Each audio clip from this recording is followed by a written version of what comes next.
High, আমি তো বেশ কিছুদিন শ্বশুরবাড়িতেই আছি। মাকেও নিয়ে এসছিলাম, নিয়ে গেছিলাম। অ্যাকচুয়ালি মায়ের চোখের অপারেশন হয়েছিল না, তো তারপর আর চেক আপ করানো হয়নি, তাই জন্য নিয়ে এসছিলাম মাকে। তারপর সন্ধেবেলা আমরা একটু বেরিয়েছিলাম ঘুরতে, আমি, দিদিভাই আর শিল্পীদি। শপিং করলাম একটু, তারপর গেছিলাম আমরা একটু ক্যাফেতে। অনেক দিন কোথাও বেরোনো হয় না, তো চলে গেছিলাম তিনজনে প্ল্যান করে, ভীষণ এনজয় করলাম।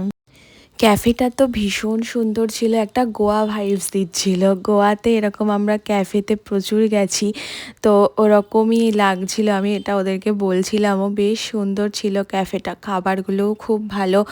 আমরা তো কফি নিয়েছিলাম আর একটা চিকেনের একটা স্ন্যাক্স আইটেম নিয়েছিলাম।